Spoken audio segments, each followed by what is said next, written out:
Alejandro se detuvo en el pasillo frente a dos empleados, miró al conserje y le dijo con la naturalidad de quien desecha una herramienta vieja: «Usted ya tiene una edad.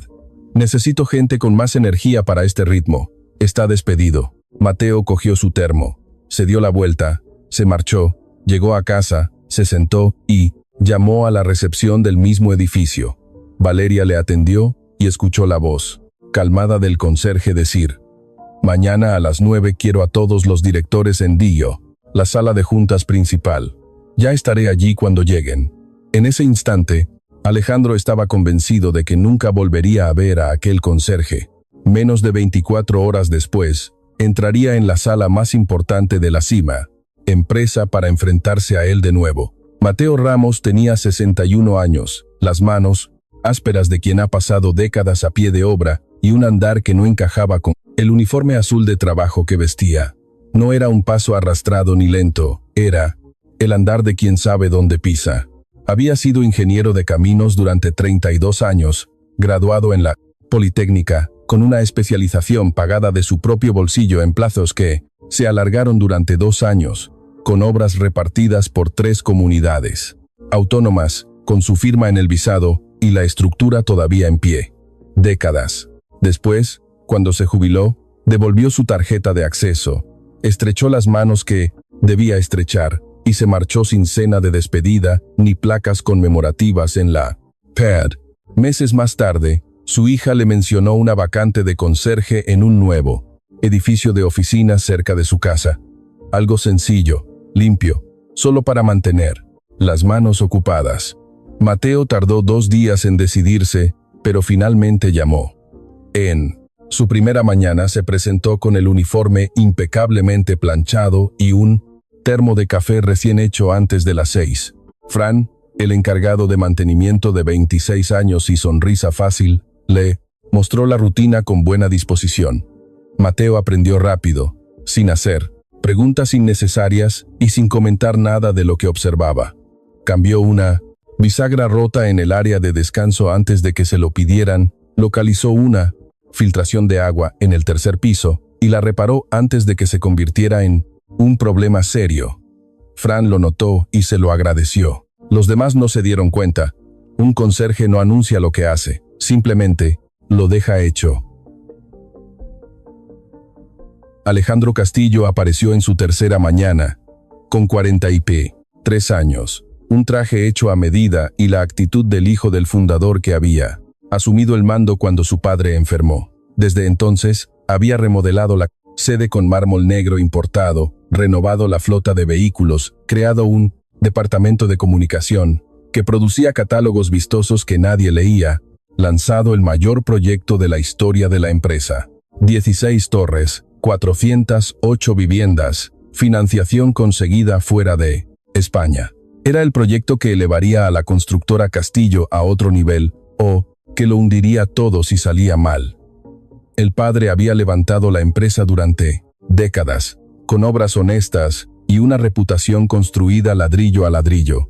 Alejandro lo había heredado todo, pero había cambiado una buena parte de ese legado por velocidad y pura apariencia. No era el villano de una novela, era esa clase de persona que confunde el crecimiento con la vanidad y el cumplimiento de plazos con la competencia. El tipo de hombre que nunca ha necesitado equivocarse en la vida, porque siempre hay alguien debajo para amortiguar el error.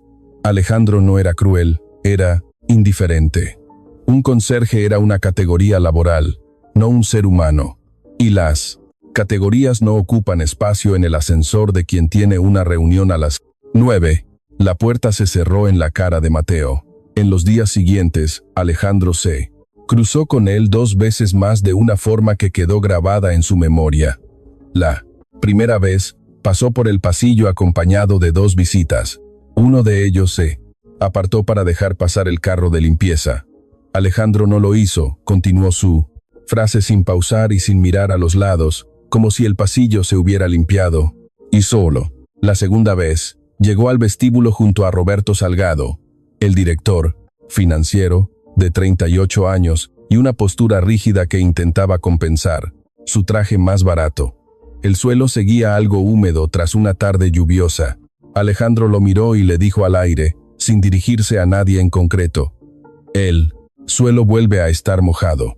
Roberto miró a Mateo con un gesto que rozaba la satisfacción. El tipo de hombre que necesita ver a alguien por debajo para sentirse superior. Mateo no, respondió. Dobló el cartel de suelo mojado, lo colocó en el carro y se retiró. Fran lo había visto todo desde el fondo del vestíbulo. Más tarde, a solas, dijo en voz baja, Alejandro es así, no te lo tomes como algo personal. Mateo le aseguró que no lo hacía, y era verdad. Pero Fran, que a sus 26 años ya había aprendido a leer a las personas, por lo que callan, se le quedó mirando un segundo más. Había algo en aquel hombre que no encajaba con el carro que empujaba.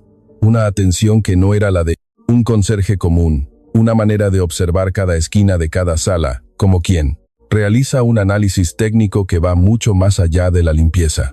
Fran lo entendió con mayor claridad una tarde de la segunda semana, cuando Mateo pasó unos buenos minutos parado ante la entrada del almacén, observando unas cajas de material organizadas sobre una estantería inclinada que nadie se había molestado en arreglar. No dijo nada, y se marcharon. A la mañana siguiente, estantería estaba nivelada. Fran le preguntó cuándo lo había hecho. Mateo le respondió que le había sobrado algo de tiempo al final de la jornada. No tienes por qué hacer este tipo de cosas, dijo Fran. Lo sé. Fran lo miró fijamente. Ya habías hecho otro tipo de trabajo antes, ¿verdad? Mateo empezó. Empujar el carro de nuevo. He hecho muchas cosas. Fran no insistió, pero se quedó dándole vueltas a aquello. Esa misma semana, una tarde de jueves, Mateo limpiaba el pasillo de la quinta planta cuando oyó voces procedentes de la sala de juntas, cuya puerta estaba entreabierta. Eran Roberto y Alejandro. Roberto comentaba que el calendario de la cimentación debía adelantarse, porque los inversores exigían un plazo de .+, entrega firme antes de liberar el siguiente pago de la financiación. Alejandro contestó, entonces lo adelantamos. Roberto replicó, el informe geotécnico de suelo tiene que presentarse esta misma semana. Alejandro zanjó, se presenta y listo. Mateo pasó el trapo por el pasillo hasta la puerta y luego siguió hacia la escalera. Esa tarde, en el ascensor de servicio, se quedó contemplando sus propios dedos sobre el pasamanos. No era rabia, era algo más frío, el tipo de inquietud que solo se calma cuando se obtiene una respuesta a la altura, y la respuesta le estaba esperando en una de las salas de juntas de la quinta planta, dentro de una carpeta dejada abierta por descuido. Era un jueves por la tarde cuando Mateo entró a limpiar la sala tras una presentación. Había vasos. Sobre la mesa, una botella vacía en una esquina, las sillas desalineadas y ese olor característico de un espacio cerrado durante demasiado tiempo. Empezó por lo habitual. Colocar los vasos en la bandeja, alinear las sillas, pasar un paño por la mesa. Cerca de la ventana, una carpeta grande descansaba, apoyada contra la pared, abierta por la mitad, olvidada allí con la prisa de quien tiene otra reunión inmediata. Mateo la recogió para apoyarla en la mesa. Se detuvo. Era el levantamiento topográfico del terreno, con anotaciones sobre los estratos del suelo que él conocía de memoria. Había dirigido 2 obras a menos de 2 kilómetros de allí, en los años 80, con los pies en el barro y los ojos fijos en los informes de sondeo. Sabía lo que ese tipo de terreno le hace a quien calcula mal. Pasó la página. Proyecto estructural de cimentación. Lo leyó con atención. Volvió al mapa topográfico. Comparó ambos planos y pasó otra hoja. Su rostro, no, cambió, pero sus ojos se volvieron diferentes. Era la mirada de quien llega a una conclusión a la que no desearía llegar. El mapa señalaba arcilla blanda en la capa intermedia, un tipo de suelo que exige cimentación profunda, pilotes, excavados, sin discusión posible. El proyecto aprobado especificaba cimentación directa, más sencilla, más rápida, más barata y completamente inadecuada para aquel perfil de suelo. Mateo sabía lo que eso representaba en la práctica. No era un margen de error técnico, ni un detalle de obra que pudiera revisarse más tarde. Era el tipo de incompatibilidad estructural que se manifiesta de forma silenciosa años después de la entrega cuando las paredes empiezan a agrietarse, de dentro hacia afuera, y los suelos ceden en puntos específicos. Los propietarios llaman entonces a la administración pensando que son humedades. Y cuando alguien abre el informe técnico oficial, el edificio ya lleva años habitado, con familias enteras viviendo en cada piso, niños creciendo en esas habitaciones, jubilados pagando sus últimas cuotas de la hipoteca, personas que vendieron su piso anterior, que utilizaron sus planes de ahorro y que firmaron el contrato confiando en que había alguien responsable al otro lado del plano. 408 viviendas, el número exacto que figuraba en la portada de la carpeta, una cifra que representaba hogares reales, no un dato abstracto. Mateo volvió a colocar la carpeta exactamente como la había encontrado, apoyada contra la pared y abierta por la mitad. Cogió la bandeja, salió y cerró la puerta con cuidado. Estaba en el pasillo con la bandeja cuando oyó pasos rápidos por la escalera. Roberto dobló la esquina con la prisa de quien ha olvidado algo crucial. Al ver a Mateo allí parado con los vasos vacíos, miró hacia la puerta cerrada, entró a la sala y salió apenas 30 segundos después con la carpeta bajo el brazo. Le miró de pasada. ¿Ya has terminado aquí? Sí. Roberto se alejó rápidamente por el pasillo. Mateo se quedó inmóvil un instante y luego se dirigió a las escaleras. Continuó con su rutina en los pisos inferiores, pero, antes de bajar a la planta baja, se detuvo un momento en el pasillo del quinto piso y observó por el ventanal el solar de fuera. Las obras del proyecto ya habían comenzado.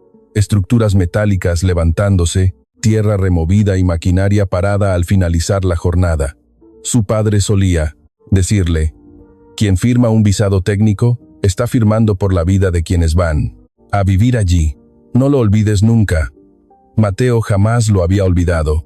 Esa noche se quedó despierto hasta más tarde de lo habitual. No de manera nerviosa, sino concentrado. Repasó mentalmente todo lo que había visto: el plano, el proyecto, las cifras. No había hecho fotos ni tomado notas en el momento, pero la mente de un ingeniero conserva lo que importa. 32 años de experiencia en obras no se borran por 3 meses de jubilación.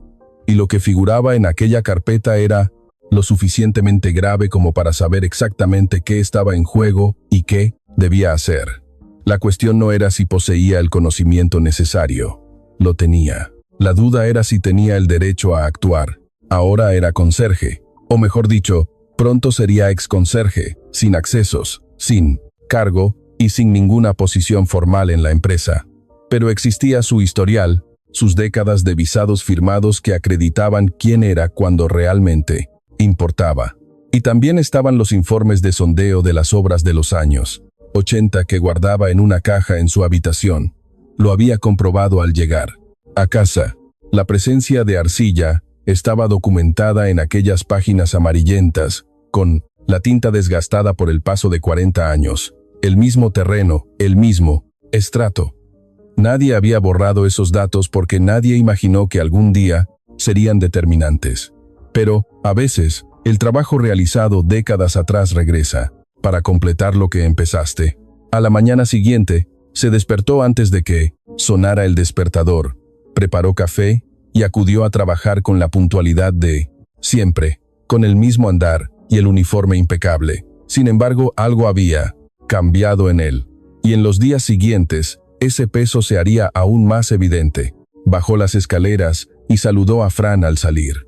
En la parada del autobús, se sentó en el banco y se contempló las manos. Había una pregunta que no se quitaba de la cabeza.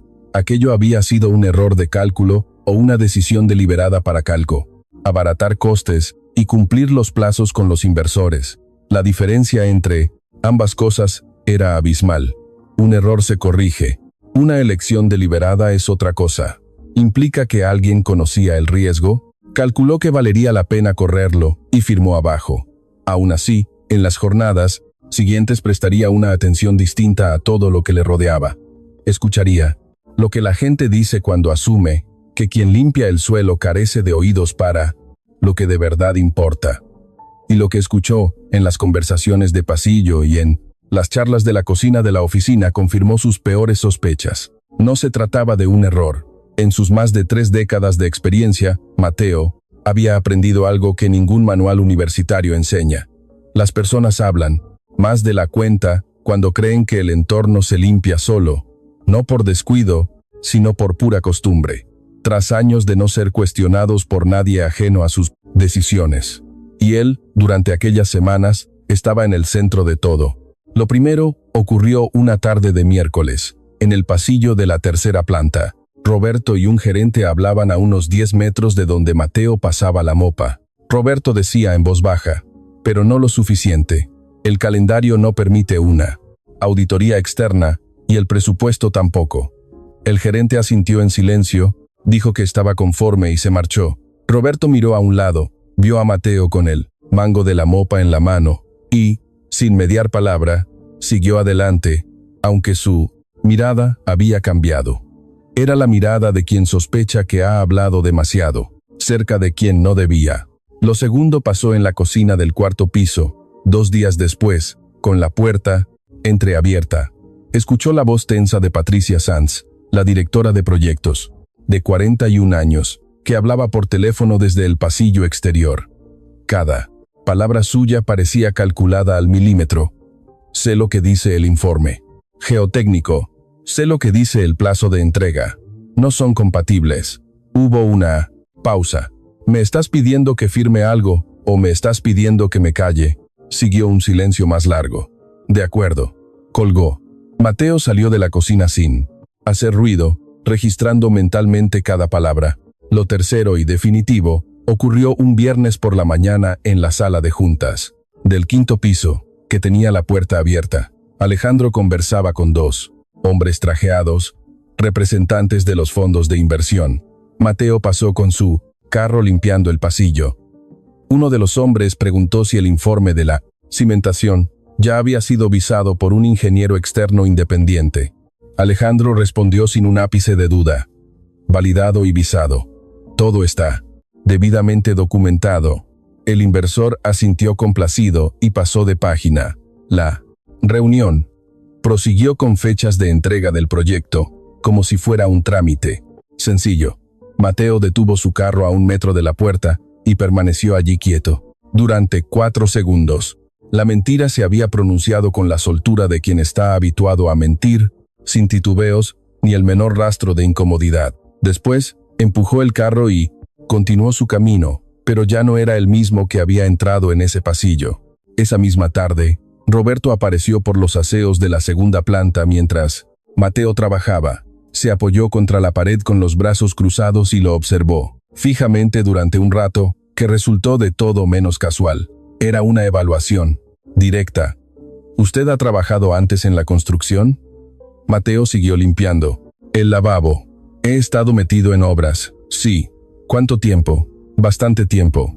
Roberto guardó silencio unos segundos y luego añadió con ese tono de quien lanza una advertencia velada sin que parezca que lo hace.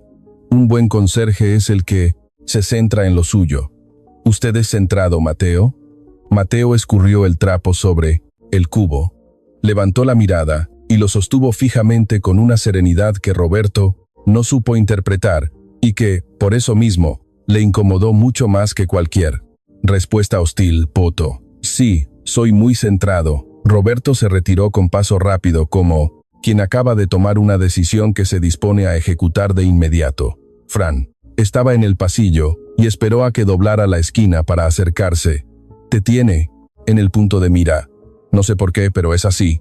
Lo sé. 2 días después, Alejandro se presentó en el pasillo mientras Mateo limpiaba el 2º piso. Se detuvo y lo miró con la habitual indiferencia con la que se examina una herramienta antes de desecharla. Usted ya tiene una edad. Necesito gente con más energía para este ritmo. Está despedido. Fran, que estaba al final del pasillo, presenció la escena y se quedó paralizado. Mateo dejó el trapo en el cubo de espacio. Se incorporó y miró a Alejandro un instante con una calma absoluta que el directivo no supo descifrar. Luego cogió su termo. Alejandro, ya, se había dado la vuelta. Fran corrió hacia él en cuanto el jefe desapareció. No, has hecho nada malo. Cualquiera de nosotros puede confirmarlo. Mateo le puso una mano en el hombro al joven durante un segundo. Lo sé. Entonces, ¿por qué lo fue? ¿Aceptas así, sin más? Porque pelear por este puesto no es lo que tengo que hacer ahora mismo.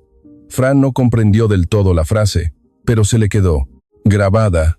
En la tarde de su último día, Patricia Sanz pasó junto a la puerta del almacén de limpieza y se detuvo.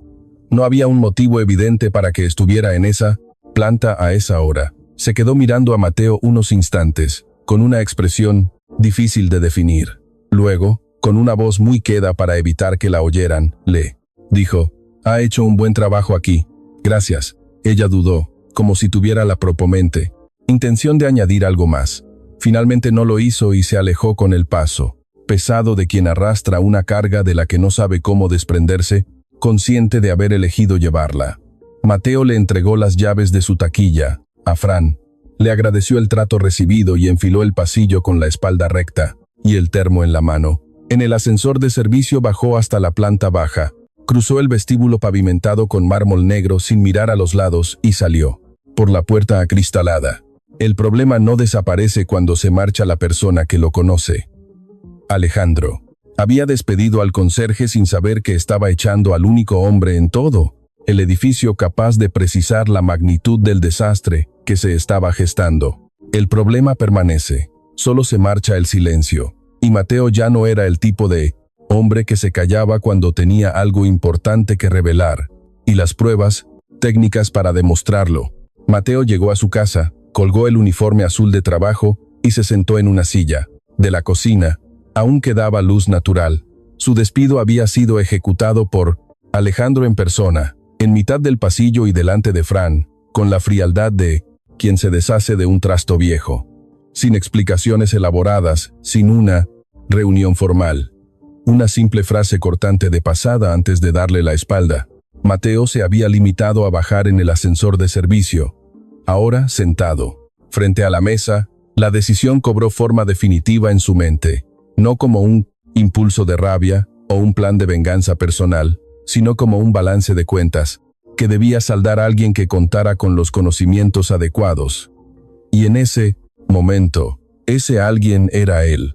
Había dos realidades incompatibles dentro de él. La primera era que estaba fuera del edificio, sin credenciales, sin cargo ni justificación oficial para intervenir. Era un exconserje despedido con un pretexto burdo que nadie se creía. La segunda era que, en algún momento, en aquel solar se vertería el hormigón, se levantarían los cimientos, y 408 familias pagarían sus hipotecas durante décadas, sin sospechar lo que tenían bajo sus pies.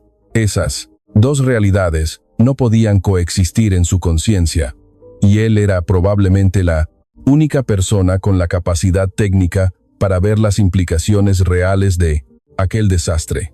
Callarse equivalía a tomar una decisión tan deliberada como la de quienes firmaban el fraude, y sabía que sería la opción incorrecta. Cogió su teléfono móvil, buscó un contacto y marcó. Le respondieron al tercer tono. «Manuel, Mateo, ¿cuánto tiempo? Necesitaba llamarte hoy mismo». Se hizo una pausa al otro lado de la línea, como si su interlocutor apartara todo lo que estaba haciendo. «Dime, Mateo». Fue directo al grano. El mapa topográfico, el mapa. Proyecto de cimentación. La incompatibilidad insalvable entre ambos. Utilizó el lenguaje claro de un ingeniero acostumbrado a explicar problemas estructurales, complejos, a quienes no eran técnicos. Sin adornos, con precisión clínica. Manuel, Valerio escuchó todo el relato sin interrumpir una sola vez. Tenía 67 años. Era un ingeniero de caminos jubilado que había trabajado durante 15 años, codo con Mateo en proyectos que seguían perfectamente en pie, y su nombre aún gozaba de un enorme peso en el colegio oficial, por la simple autoridad de haber hecho las cosas bien durante toda su carrera. Cuando Mateo terminó de hablar, Manuel guardó silencio, ese tipo de silencio reflexivo en el que se ordenan los pensamientos antes de pronunciar palabra. ¿Estás completamente seguro de lo que has visto? Lo estoy. Conozco perfectamente ese terreno. Estuve trabajando en 2 proyectos a menos de 2 kilómetros de allí durante 2 años. ¿Sigues teniendo el visado profesional, la colegiación en activo? Sí. Entonces vamos a necesitar una mañana de trabajo. Y algo de papel. Mateo colgó, se dirigió a su habitación y sacó un sobre de papel marrón del cajón de su mesilla de noche. Su carné de colegiado, el certificado de su parte, especialidad y el historial de obras de sus 32 años de carrera. Nunca se había deshecho de ellos por la costumbre profesional de saber que los documentos oficiales tienen un peso definitivo cuando llega el momento oportuno. Y ese momento había llegado.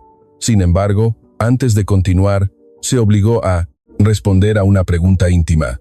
¿Estaba haciendo esto porque era lo correcto o por una cuestión de orgullo herido, debido al trato en el ascensor, a la puerta, cerrada en la cara y a los pasillos, que tuvo que recorrer esquivando a personas que ni siquiera le miraban? Necesitaba estar seguro de su motivación. Un trabajo impulsado por las razones equivocadas se tuerce justo cuando más importa. La respuesta llegó despacio, pero con total nitidez. No era por el ascensor, ni por las advertencias veladas de Roberto, ni por el andar soberbio de Alejandro. Era por las 408 familias. Y con esa respuesta le invadió una profunda calma, la serenidad de quien entiende que no le queda otra opción que cumplir con su deber. Su padre solía llamar a esto obligación moral, no el compromiso que figura en un contrato o un cargo, sino el deber que nace del conocimiento. Cuando uno sabe algo y no puede fingir ignorancia. Colocó el sobre la mesa de la cocina. La certeza que sentía no era eufórica, sino tranquila.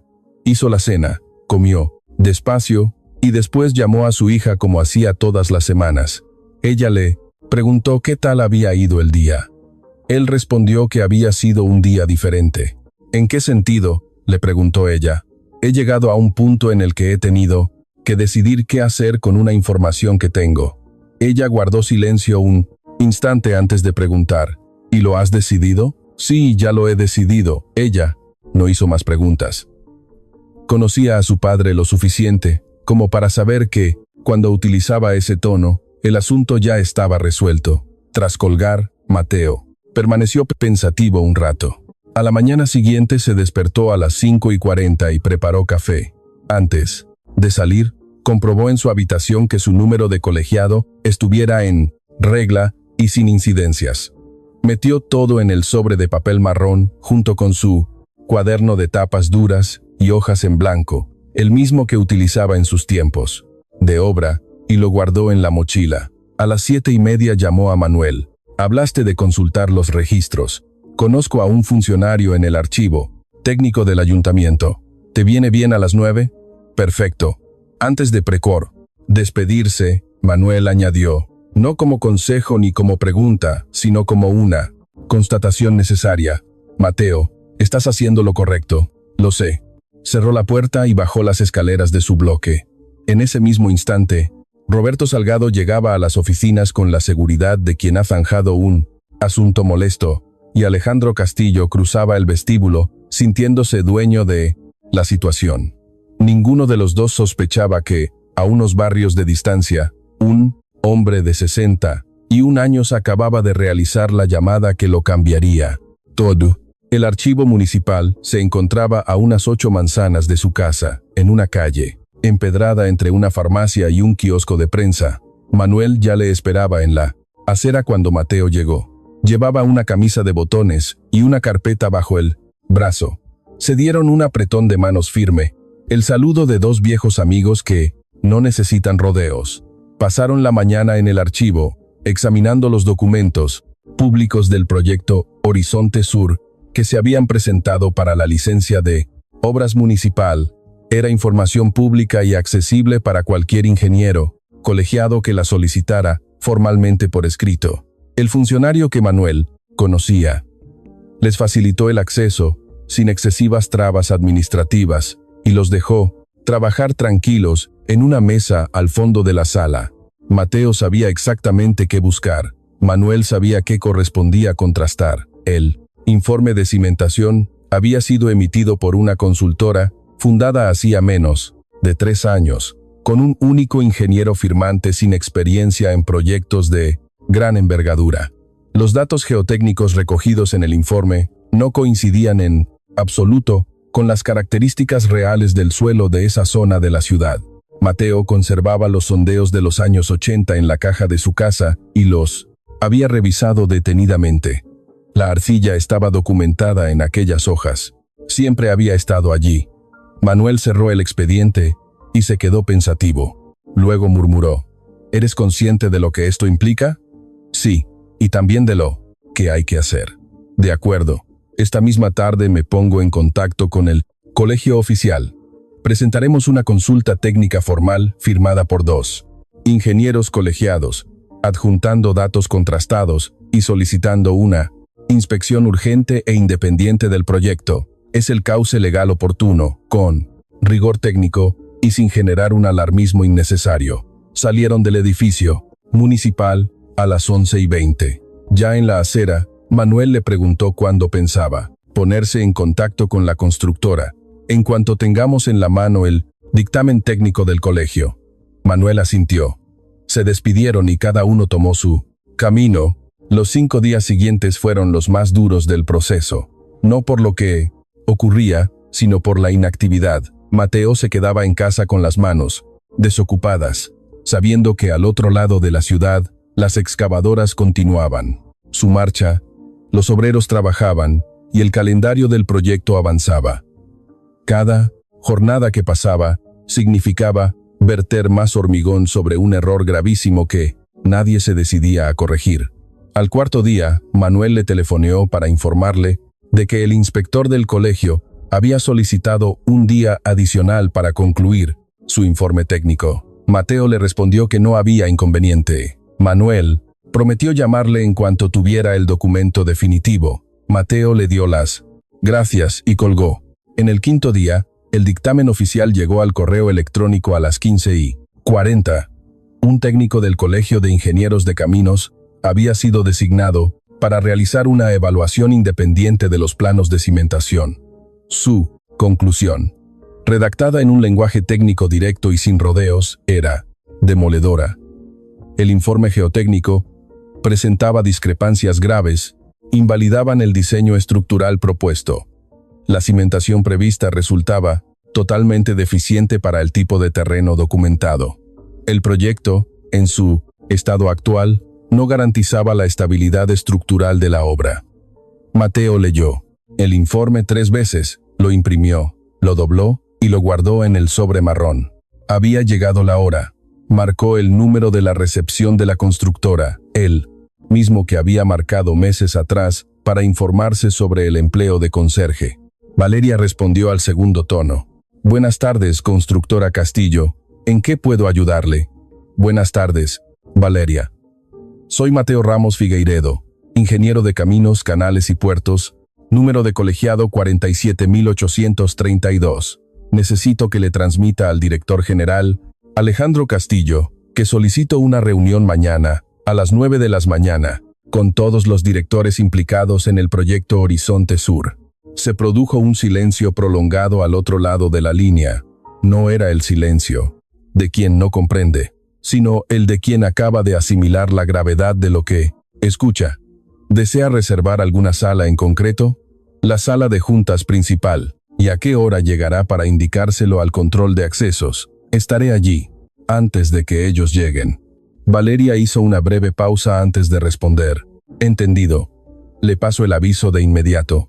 Y en el tono de su voz se apreciaba un matiz diferente al de su registro profesional habitual. Era la voz de quien reconoce un nombre en una circunstancia del todo inesperada. Alejandro recibió la notificación a última hora de la tarde y ordenó a su asistente que buscara información sobre ese nombre. 2 minutos después, su colaborador le giró la pantalla del ordenador. El historial profesional que apareció no correspondía en absoluto al perfil de un simple conserje. 32 años de carrera activa, especialización en geotecnia y mecánica de suelos, grandes infraestructuras proyectadas en 3 comunidades distintas, 2 de ellas a escasa distancia del solar de Horizonte Sur en la década de los 80 y el visado en vigor. Alejandro se quedó contemplando la pantalla en silencio durante un buen rato. el hombre que se encargaba del mantenimiento, el mismo al que Roberto había despedido sin contemplaciones. Regresaba presentándose con su nombre completo, su número de colegiado y exigiendo el uso de la sala de juntas principal. Confirmó la cita sin formular preguntas. Roberto se enteró poco después y acudió de inmediato al despacho de Alejandro, argumentando que no era necesario recibir a un ex empleado de mantenimiento, que existían vías más apropiadas para solucionar cualquier reclamación laboral y que la agenda del día siguiente estaba completamente saturada. Alejandro le dejó hablar. Cuando terminó, se limitó a responder: no se trata de un ex empleado de mantenimiento. Échale un vistazo a su expediente técnico. Roberto lo leyó y se quedó sin palabras. Esa noche, Mateo dejó preparado todo el material para el encuentro. El dictamen del Colegio de Ingenieros en el centro del sobre, su historial de obras y el cuaderno de notas con los datos del archivo municipal, todo clasificado con el rigor que siempre había aplicado a su actividad profesional. Cerró el sobre y apagó la luz de su mesilla. A la mañana siguiente, por primera vez en meses, no tendría que entrar por la puerta de servicio. Mateo llegó 45 minutos antes de la hora fijada. Valeria le reconoció en cuanto cruzó el acceso principal. Se quedó inmóvil unos instantes, con una mezcla de sorpresa y cierto alivio en su expresión, como si una parte de ella supiera, desde la llamada del día anterior, que aquello era necesario. Le acompañó personalmente hasta la sala de juntas principal de la quinta planta, misma planta donde se encontraba la carpeta que había destapado todo, y el pasillo que él había limpiado tantas veces. Manuel llegó 10 minutos más tarde, con su carpeta bajo el brazo, seguido por el inspector del Colegio de Ingenieros, un profesional discreto que acudía estrictamente para dar fe técnica del dictamen. Los tres dispusieron los planos y documentos sobre la mesa en una silencio absoluto, el dictamen técnico presidiendo el centro de la mesa, estudio topográfico a la derecha y el expediente profesional de Mateo a la izquierda. A las 9 en punto, Mateo presidía la cabecera de la mesa. Alejandro entró en la sala con Roberto pisándole los talones, mientras Patricia cerraba la comitiva. Alejandro se detuvo en seco al cruzar el umbral y contempló al hombre, sentado en el extremo de la mesa. Pasaron varios segundos de una tensión palpable. Entonces, se limitó a decir con frialdad ante todos: «Usted era el Consaria». Toda la sala pareció contener el aliento. Roberto se quedó a medio paso por detrás de su jefe. Patricia permaneció inmóvil junto a la puerta. El inspector del colegio no hizo el menor ademán, y Manuel Valerio mantuvo la vista fija en los informes técnicos. Mateo sostuvo la mirada de Alejandro y le respondió con su habitual tono pausado: «Hoy no». Se hizo un silencio absoluto que pareció prolongarse eternamente. Roberto no se movió. Patricia bajó la mirada hacia el suelo. El inspector mantuvo un gesto estrictamente neutral, ajeno a cualquier tensión personal, ajena a su labor técnica. Manuel Valerio, que conocía bien a Mateo, no apartó los ojos de las carpetas, pero en la postura de sus hombros se traslucía una contenida satisfacción. Alejandro permaneció inmóvil unos instantes más, y en ese breve lapso de tiempo, algo cambió por completo en su rostro. No era indignación ni cólera, sino una cruda asimilación de la realidad. El tipo de comprensión que asalta a quien comprende que ha juzgado erróneamente a alguien de un modo irreparable. Alejandro avanzó y ocupó la silla situada inmediatamente a la mesa derecha de la cabecera. Roberto se sentó a su lado y Patricia tomó asiento en silencio.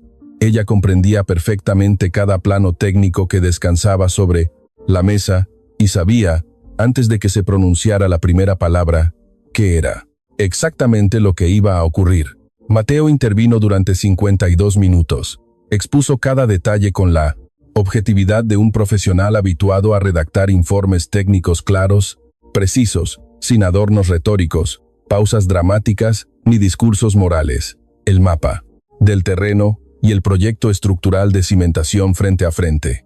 La incompatibilidad de ambos planos quedó explicada con una sencillez tal que resultaba comprensible para cualquiera. no buscaba deslumbrar con tecnicismos innecesarios, sino disipar cualquier posible duda técnica. En ningún momento elevó el tono de voz ni realizó un solo ademán exagerado. Se limitaba a presentar un dato, señalar el documento correspondiente y pasar al siguiente. Punto del orden del día. Era rigor, únicamente rigor profesional. El inspector del Colegio de Ingenieros presentó a continuación el dictamen independiente. Manuel Valerio, con la aplomada autoridad de sus años de experiencia, corroboró cada observación con precisión técnica. El ambiente en la sala de juntas se volvió denso, con esa atmósfera pesada que se genera cuando la verdad se impone, sin dejar resquicio alguno para la réplica. En un momento dado, Roberto intentó desviar la atención alegando cuestiones de procedimiento administrativo, aduciendo que el proyecto de cimentación había superado todos los controles de calidad internos de la constructora y que era necesario respetar los cauces internos antes de adoptar conclusiones definitivas. Mateo lo miró con una calma imperturbable que no denotaba indiferencia, sino la seguridad de quien no tiene absolutamente nada que ocultar. Y esa serenidad, como Roberto comprendió de inmediato, resultaba mucho más abrumadora que cualquier reproche airado. El único procedimiento que nos Bunapodiza debe importar ahora mismo es la seguridad de las familias que van a habitar esas viviendas. Roberto no volvió a abrir la boca. Patricia continuó con la mirada fija en el plano de la mesa. No era el silencio de la ignorancia, sino el de quien sabía perfectamente lo que ocurría desde hacía tiempo. Había cargado con ese peso en ese silencio por temor a las consecuencias profesionales de denunciarlo, y ahora veía ese mismo fraude expuesto ante todos. En su silencio confluían, sin excluirse, una profunda vergüenza y un inmenso alivio. Había optado por callar, cuando debió hablar, priorizando su puesto de trabajo frente a la verdad. Esa era la cuenta que se estaba saldando en aquella sala de juntas, no solo para los dos directivos sentados a su lado, sino también para ella, de un modo íntimo que nadie más vería, pero que la acompañaría durante mucho tiempo.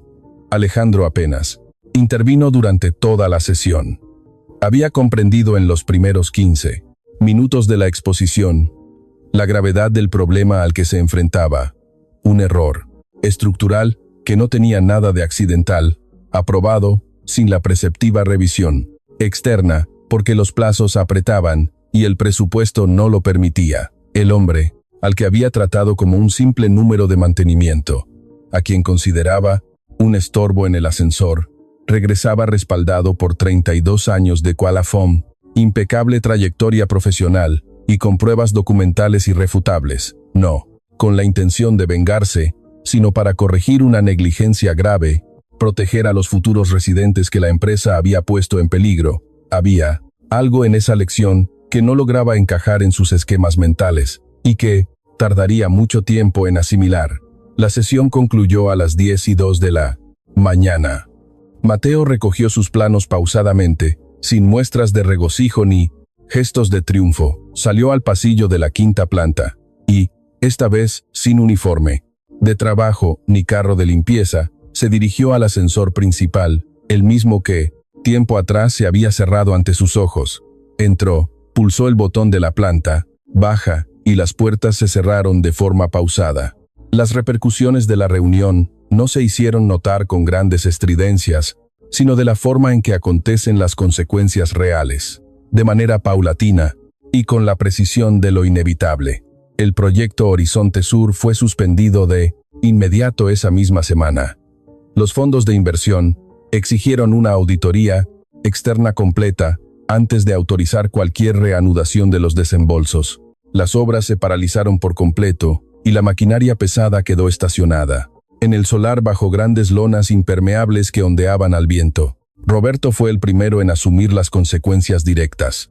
La auditoría interna apenas requirió 18 días de investigación. El análisis de los correos y mensajes almacenados en los servidores corporativos aportó pruebas más que suficientes. Roberto había seleccionado personalmente a la consultora geotécnica de escasa reputación, negociado las condiciones económicas y de plazo con su responsable, y remitido el informe a la entidad bancaria asegurando, falsamente, que había superado una exhaustiva revisión técnica interna por parte de la constructora. Todo ello quedó registrado con fecha, hora y firma. Fue despedido de forma procedente, sin derecho a indemnización alguna ni cartas de recomendación.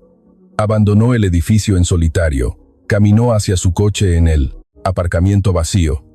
Depositó su maletín en el asiento trasero y se marchó sin volver la vista atrás. Los mismos pasillos por los que había transitado, menospreciando a quienes consideraba inferiores, no conservarían el menor recuerdo de su paso por la empresa. Patricia Sanz fue ratificada por el Consejo de Administración para asumir la dirección técnica interina.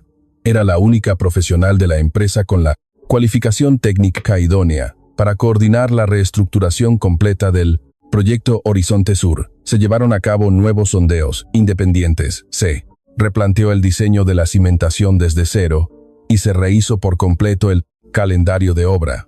Los accionistas precisaban urgentemente de alguien que comprendiera el error técnico cometido y supiera cómo enmendarlo.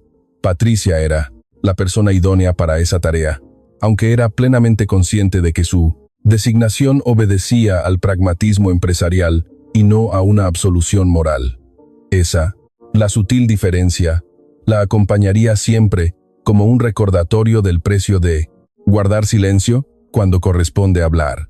Alejandro fue apartado de la gestión ejecutiva por acuerdo unánime de una junta de accionistas que intentó evitar sin éxito los socios minoritarios que habían mantenido una actitud pasiva durante años, atraídos por los buenos resultados económicos. Consideraron que el riesgo reputacional y financiero derivado del caso Horizonte Sur era del todo inasumible con él al frente de la compañía. La constructora continuaría luciendo el apellido familiar en la fachada, respaldada por décadas de proyectos ejecutados con rigor técnico y por profesionales competentes, pero ya no bajo las directrices del hijo del fundador. Su destitución se comunicó a la plantilla en una breve circular interna de 5 líneas. Alejandro la leyó varias veces y no hizo comentario alguno a nadie durante el resto de la jornada. Esa semana, la empresa que su padre había consolidado ladrillo a ladrillo lograba sobrevivir tras haber estado a punto de naufragar bajo su dirección. Fran recibió finalmente el incremento salarial que se le venía prometiendo desde hacía 2 años y que siempre se posponía con cualquier pretexto de oportunidad presupuestaria. Tras la auditoría de los costes de personal, el ajuste se aplicó de forma inmediata. Al ver el saldo reflejado en su cuenta bancaria un jueves por la mañana, se quedó contemplando la pantalla del teléfono antes de llamar a su madre para darle la noticia. Valeria presentó su renuncia voluntaria un mes después, sin dramatismos ni explicaciones innecesarias. Se presentó un lunes por la mañana, entregó su carta de baja en el Departamento de Recursos Humanos, abandonó la empresa ese mismo día. Antes de marcharse, mientras recogía sus efectos personales de la mesa de recepción, le comentó a una compañera de trabajo: prefiero trabajar en un sitio donde los directivos conozcan el nombre de sus empleados. Su compañera no supo qué responder. Valeria guardó sus cosas en el bolso y se marchó sin mirar atrás. Manuel Valerio retomó su apacible rutina de jubilado con la callada satisfacción de quien cumple con su deber sin esperar mayores reconocimientos que la tranquilidad del trabajo bien hecho. Dedicó el fin de semana a cuidar de su jardín, como solía hacer habitualmente, sin volver a mencionar el asunto con nadie. Mateo llegó a su casa antes del mediodía, el mismo día de la trascendental reunión. Preparó una cafetera de café recién hecho, pues el del termo que llevaba por la mañana ya se había enfriado. Se sentó en su silla habitual junto a la ventana y permaneció pensativo durante un buen rato, con la taza entre las manos. No sentía una alegría desbordante ni un alivio espectacular. Le embargaba una profunda serenidad que no experimentaba desde hacía mucho tiempo. La paz interior que acompaña a quien ha concluido una tarea necesaria sin dejar cabos sueltos. Llamó a su hija cuando ella salió de trabajar. Al preguntarle cómo se encontraba, él respondió sencillamente que muy bien. Ella comentó que notaba algo diferente en su tono de voz. ¿Diferente en qué sentido?, preguntó él. Ella, con la franqueza que siempre la ve, había caracterizado, le inquirió directamente. «Papá, ¿has ganado algo con todo este asunto?». Él guardó silencio unos instantes antes de contestar. «Sí, he ganado algo». Ella sonrió al otro lado del teléfono, un gesto que él pudo percibir perfectamente a pesar de la distancia. ¿El qué? «He conseguido volver a dormir en paz».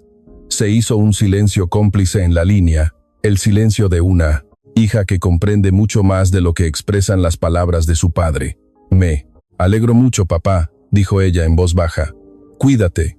Y colgaron. Mateo se quedó contemplando la taza de café.